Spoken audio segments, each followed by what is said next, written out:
I was arranging fresh flowers in the dining room when my eye caught the date on my watch. 40 years. To the day. 40 years since I'd walked down the aisle with Robert. 40 years of memories held within the walls of this sprawling colonial in Oakridge. 40 years of holidays shared around this very table. 40 years of building a life. While slowly, quietly, losing myself. Before we dive back in, let us know where you're tuning in from. If this story resonates with you, don't forget to hit that subscribe button because tomorrow, I've got something even more special lined up just for you. Vivian Carter was arranging fresh tulips in a ceramic vase on the dining room table when she noticed the date on her watch. 40 years to the day since she had walked down the aisle with Charles. 40 years of marriage. 40 years in their grand colonial home in Weston. 40 years of birthdays and Christmas dinners around this very table. 40 years of giving more than she got, until there was almost nothing left of her but an outline in the shape of someone else's life. She didn't know it then, but before the sun would set, she'd be sitting alone in a high-rise hotel room downtown, scrolling through balances of offshore accounts a high-powered tax attorney husband had no idea even existed. Her name was Vivian Carter, though most people just called her Viv. Her old friends, the few who hadn't drifted away or been repelled by her carefully crafted persona, used to call her Viv the General. She was the woman behind the curtain, the one who made everything run without ever taking the credit.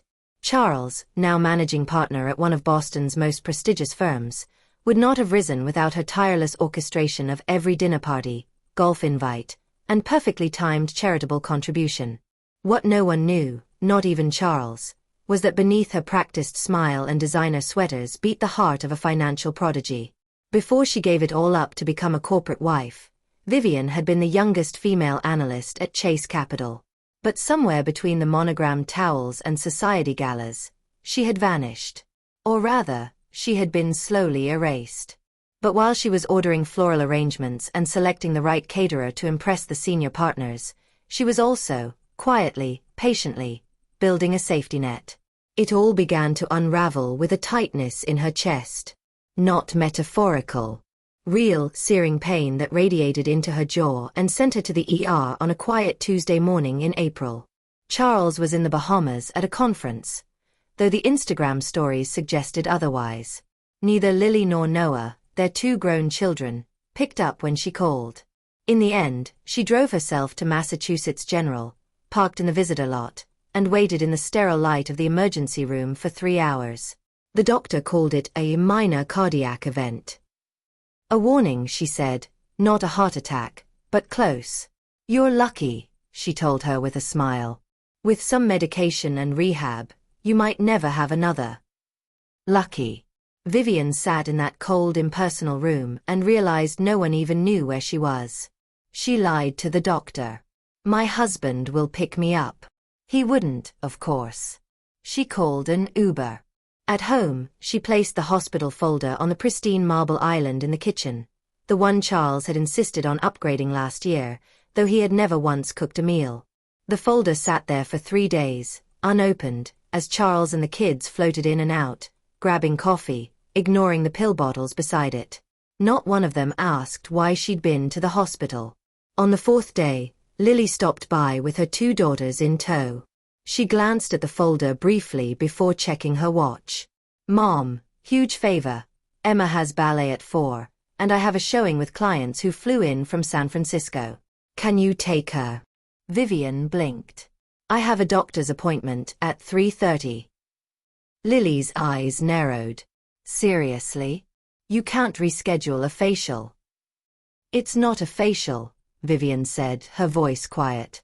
Lily sighed and tapped her phone. Fine. I'll ask Rachel. She always comes through. Rachel Hayes.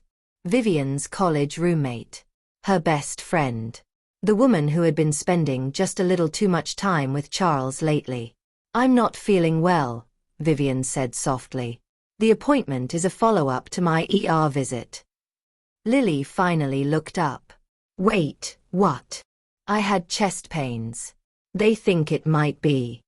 Her daughter's phone buzzed, cutting her off.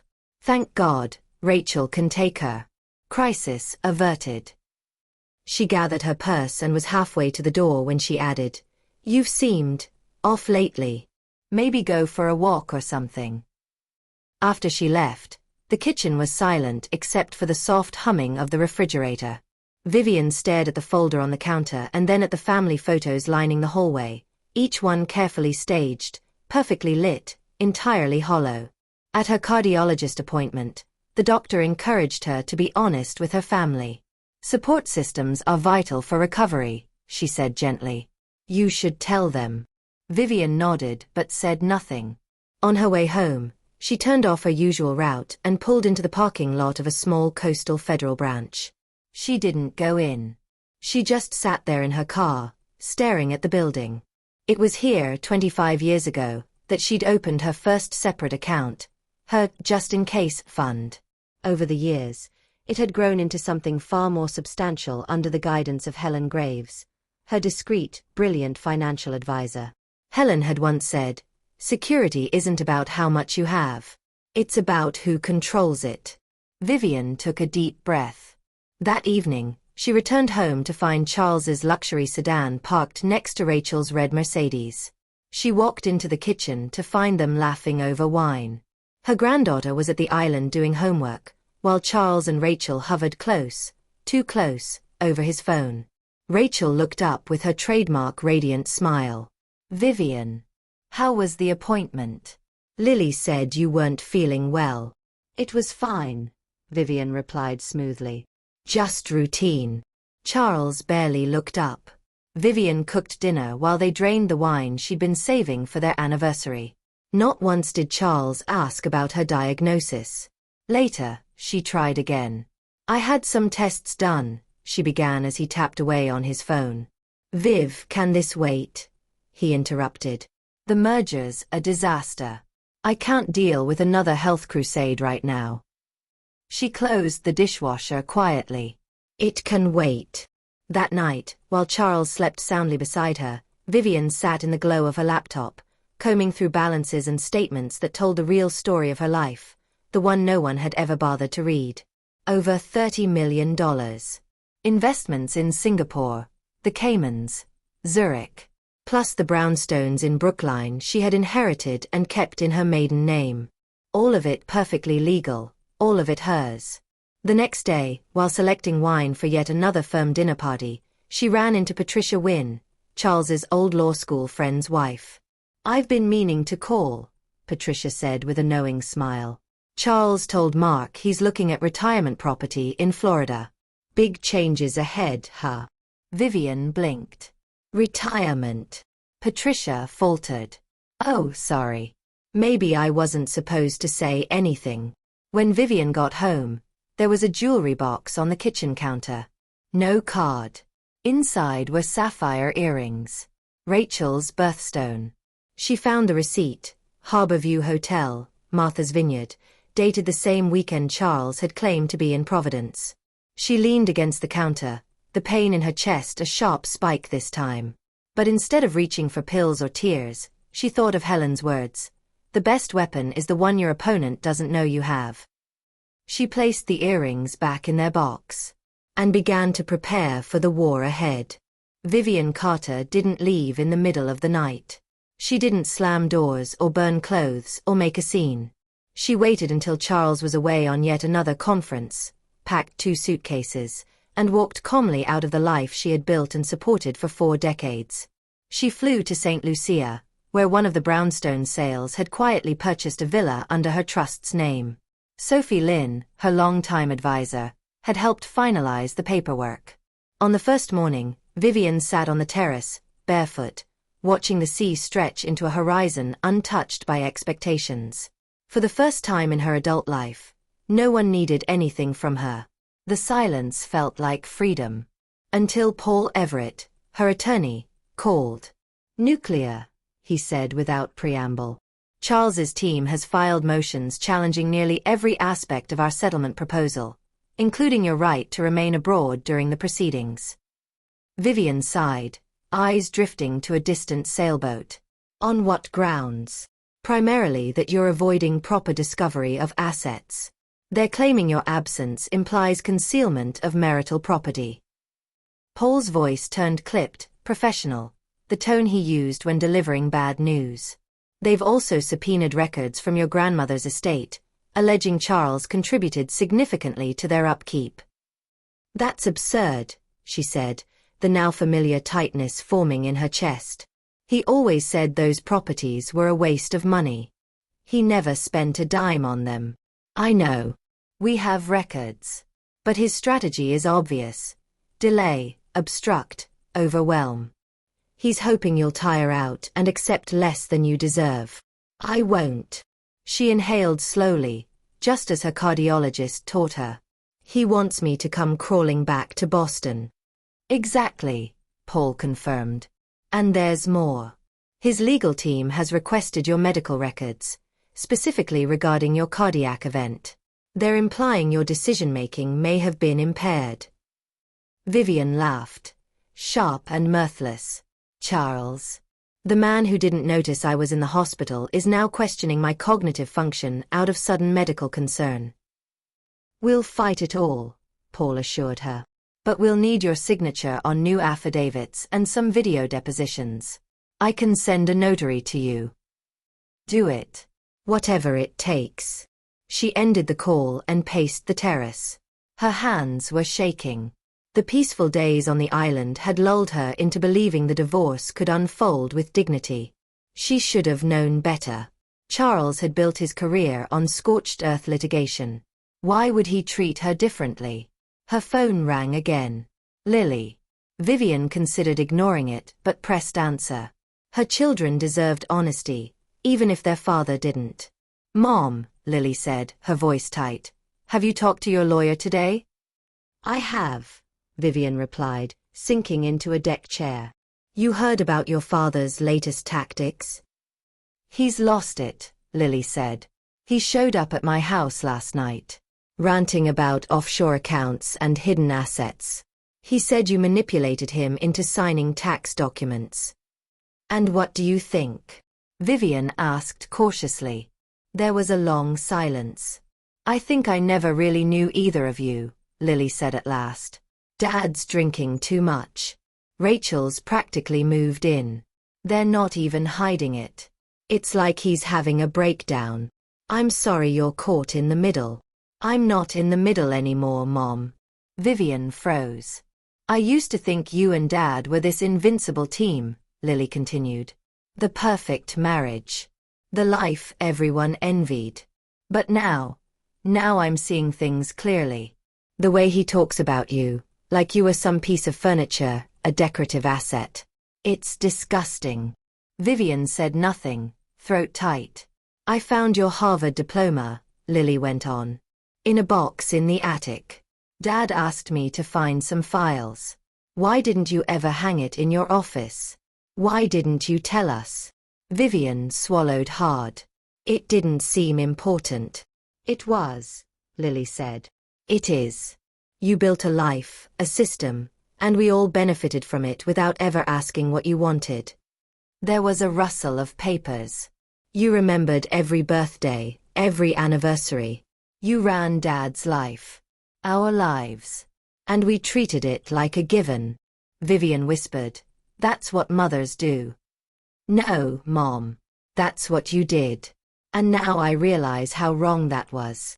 They sat in the quiet for a beat before Lily added. Andrew and I talked. Whatever happens with the divorce, we're on your side.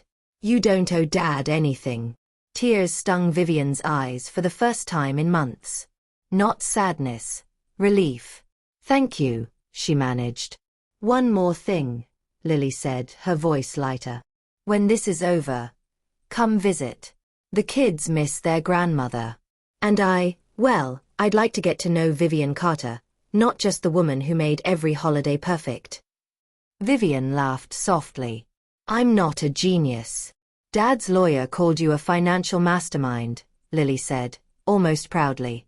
Said you orchestrated a decades-long deception. He was livid. I thought it sounded kind of badass. Vivian grinned. Tell Emma her grandma says thank you. They hung up, and Vivian stared out at the ocean, heart lighter than she expected. That evening brought an email from Sophie with updated security protocols. Robert's team is escalating. Watch for any unusual contacts, she warned. You may want to change your routines. Hours later, Daniel Moore, the director of the microfinance initiative Vivian had supported, called, his voice laced with concern. Vivian, I felt I should tell you. A man approached us posing as a potential investor. But he asked too many questions. Specific ones. About your involvement. Your financial background. Vivian sat upright. Did he give a name? Martin Reynolds. From a Boston firm. But I checked. No such person works there. Vivian exhaled. It's Charles. He's investigating me. Daniel was quiet for a moment. I gave him nothing. And I've told the board to do the same.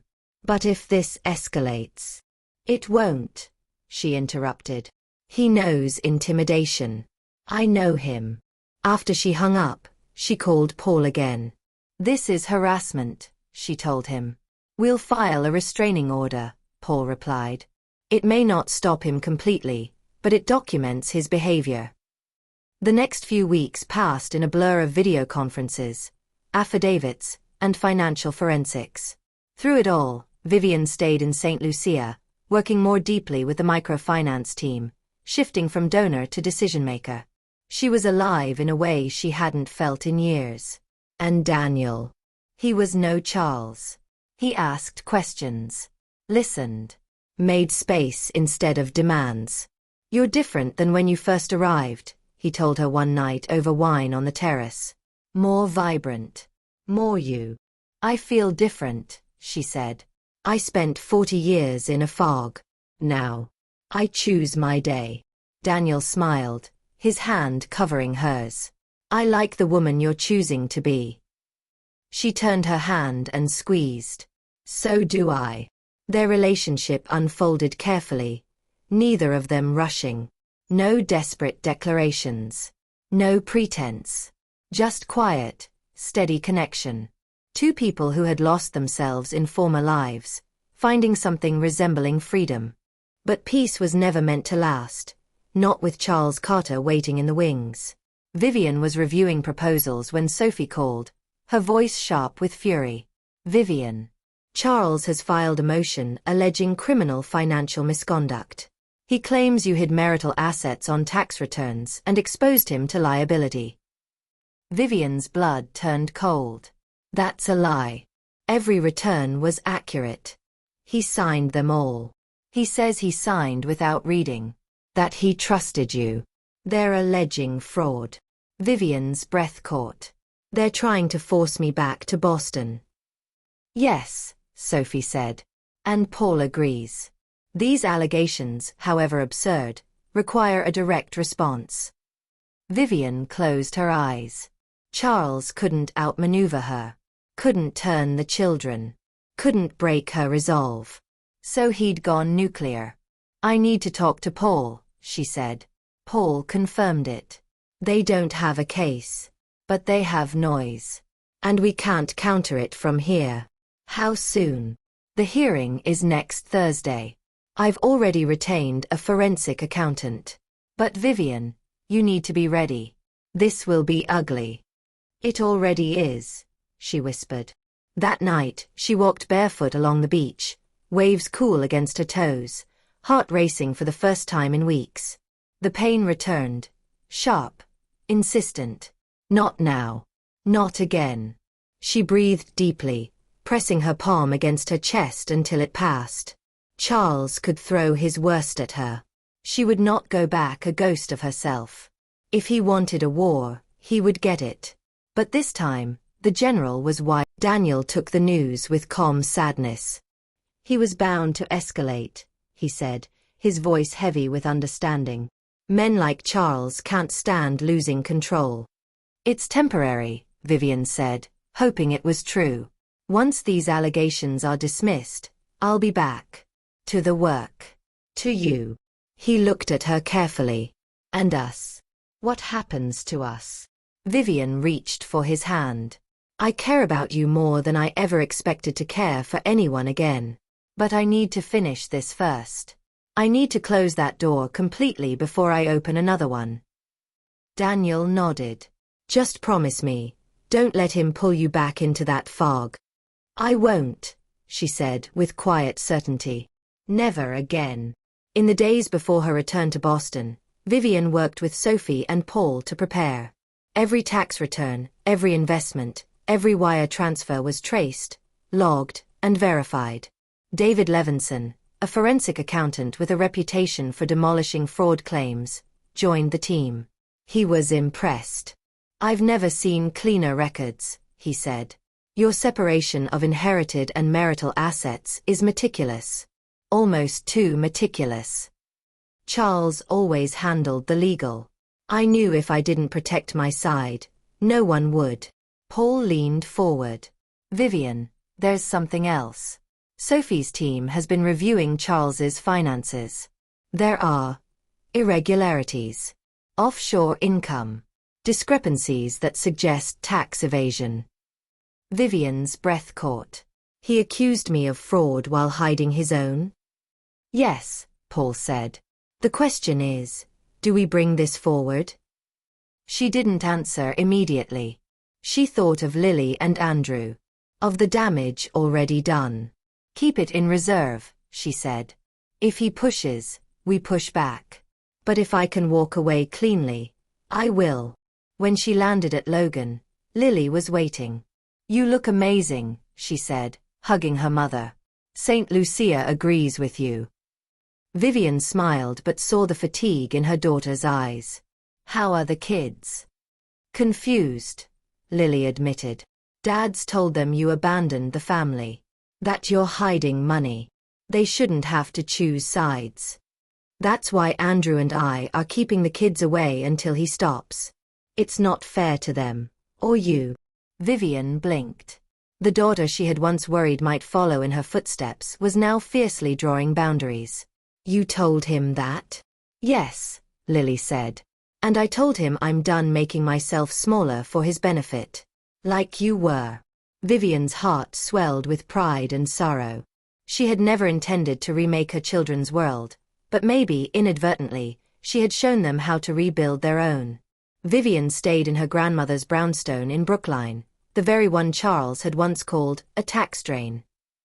She felt a quiet sense of satisfaction unpacking her bags beneath its proud wood-beamed ceilings.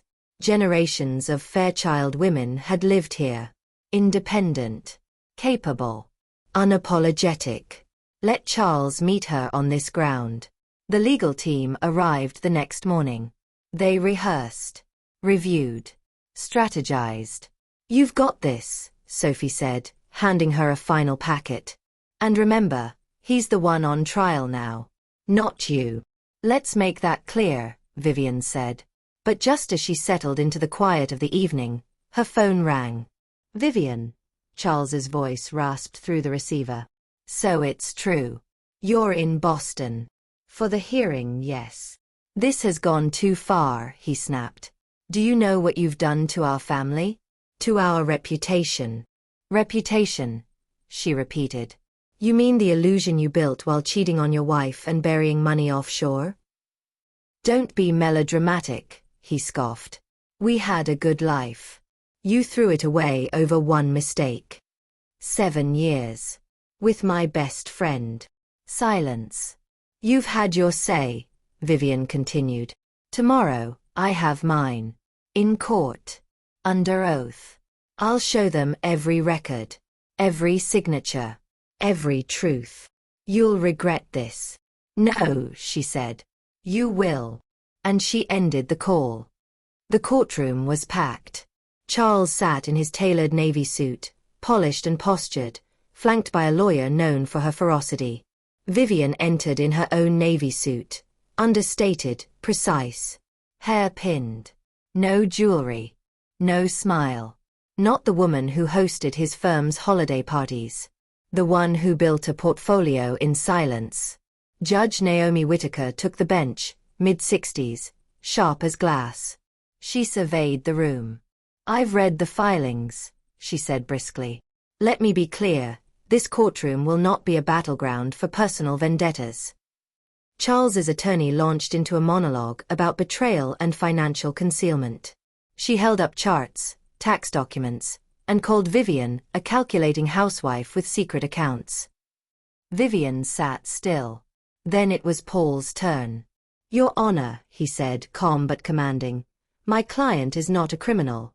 She is a Harvard MBA. A former financial analyst. A woman who managed a portfolio that outperformed every index for decades, all while raising children and hosting galas. Every dollar is documented.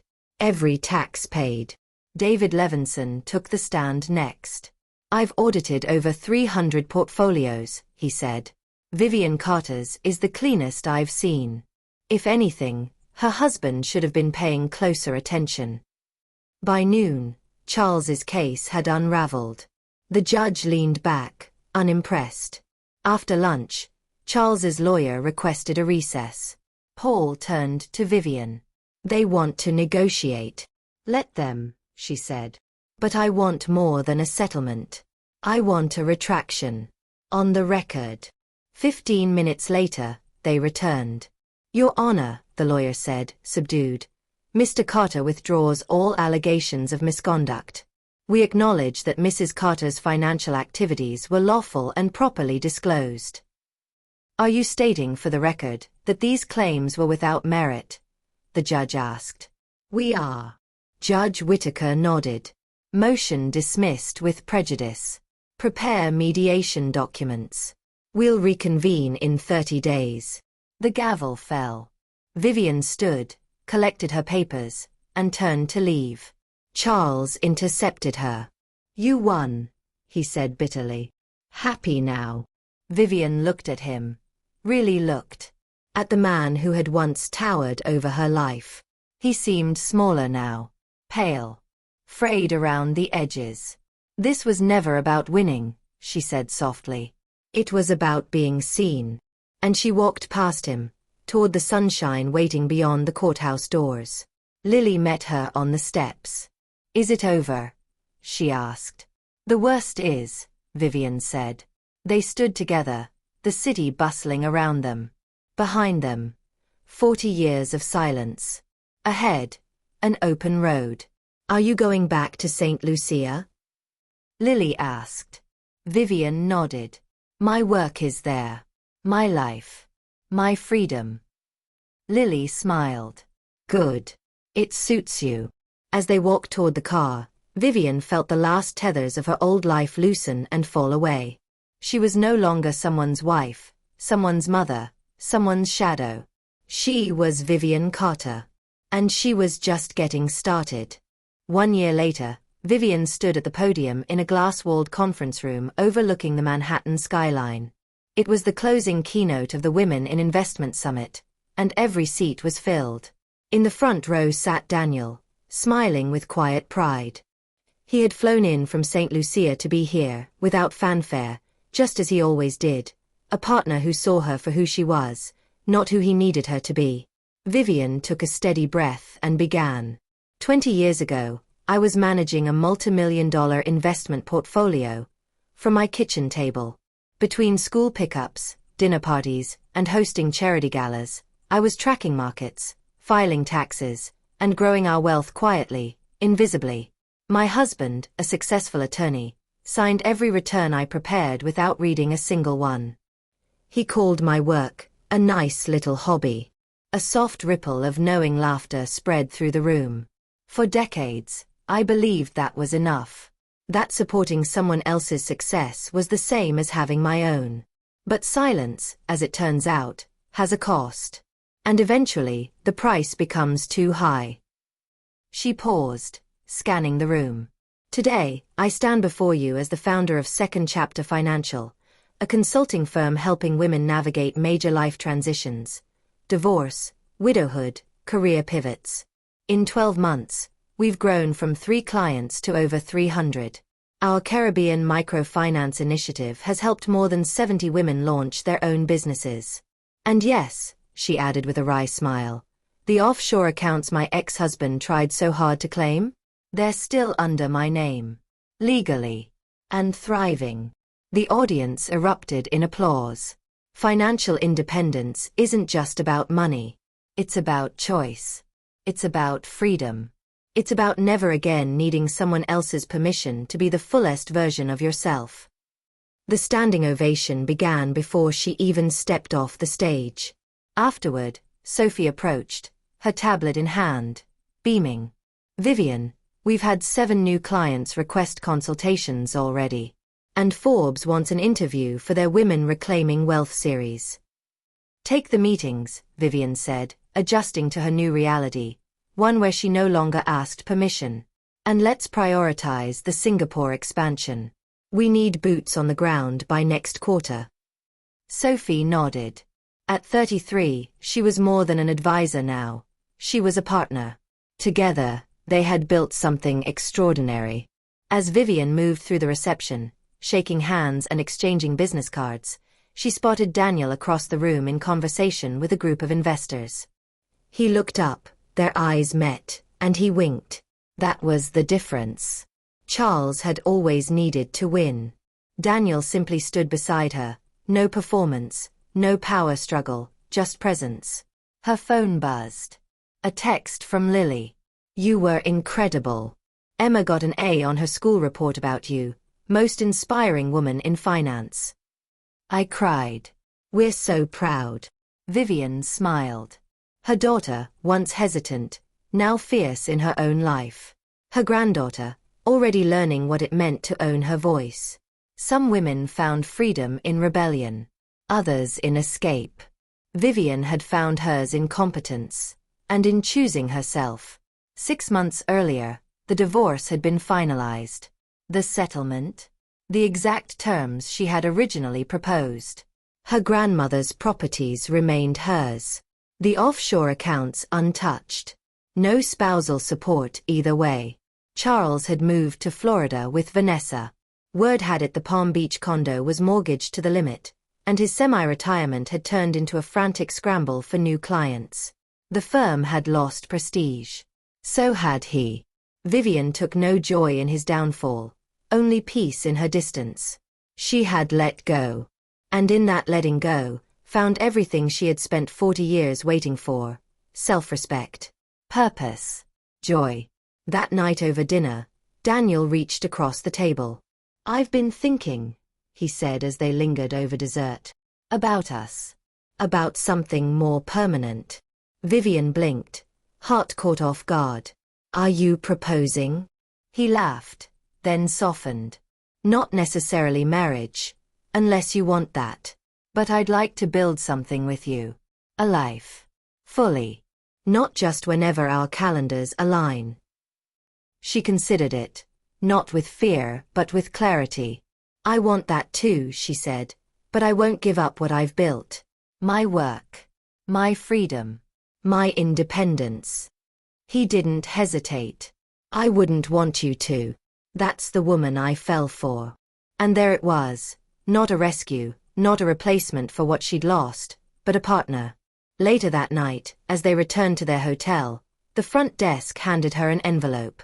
Inside was a letter from the International Finance Alliance, inviting her to join their board. "Your keynote convinced us you're the voice we need. A woman who's reclaimed her power, and is helping others do the same." Daniel read it over her shoulder. "Are you going to accept?" Vivian folded the letter with a smile. "I think I will. It's time to help more women stop waiting and start living." She looked out at the city skyline, then beyond it. The future wasn't waiting for her anymore. She was leading it.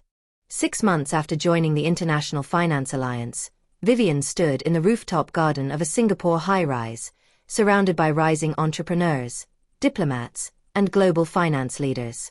The evening air was thick with jasmine and ambition. Sophie raised her glass beside her. "To second chapter Asia," she said. 3 offices.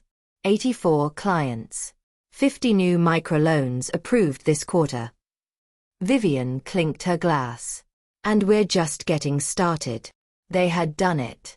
What began as an escape plan had become a global movement, helping women transition not only through divorce or widowhood, but into full economic independence. Vivian's original vision had grown into an international consultancy and microfinance powerhouse. And yet, as much as her professional life soared, it was her personal evolution that gave her quiet pride. Back in St. Lucia, her villa had become more than a retreat. It was a home, a place where she and Daniel shared equal footing, mutual respect, and slow mornings with strong coffee. They had agreed, no titles, no contracts. Just commitment. Daily. Deliberate. This time, Vivian often said, I chose not to disappear into someone else's story. I wrote my own. Her children had changed too. Lily had just returned from her own first solo vacation, something she never would have dared before watching her mother break the pattern. She was considering a career move into health policy, a path that would have meant too much disruption before. Andrew, slower to adjust, now called monthly for investment tips. Last Christmas he'd said, "You were always the smart one. I just didn't know it until now." Vivian didn't need their validation anymore, but the recognition tasted sweet, all the same. One day, while reviewing client feedback reports, Sophie forwarded an anonymous quote from a recent intake form. I decided to leave after hearing Vivian Carter speak. I realized I wasn't broken. I was just invisible, and I didn't have to be. Vivian read it twice, then let it settle into her bones. That was the work. Not revenge. Not even success in the traditional sense. Visibility. Dignity. Choice. She had once believed her power was in hiding, the financial acumen tucked behind Robert's spotlight. Now she knew, her power was in stepping forward, in refusing to shrink. Studio microphone 1 year later. Vivian stood once again on a stage, this time at the World Women's Finance Forum in Berlin. The theme, Reclaiming Agency. She opened with her usual quiet precision. For years, I was a ghost inside my own life. My name was on the tax returns. My fingerprints were on the accounts. But my story, it belonged to someone else. Then I left. Not just the marriage, but the narrative. A beat. Today, I want to talk about what happens after freedom. Because once you've stepped out of someone else's shadow, you must learn to stand in your own light. She outlined the structure of Second Chapter Financial, now operating in 5 countries, employing 48 women, and funding over 300 female-led enterprises through its microfinance arm. Her speech wasn't about suffering. It was about rebuilding, with data, with courage, with spreadsheets and soul. The audience was silent by the end, then erupted.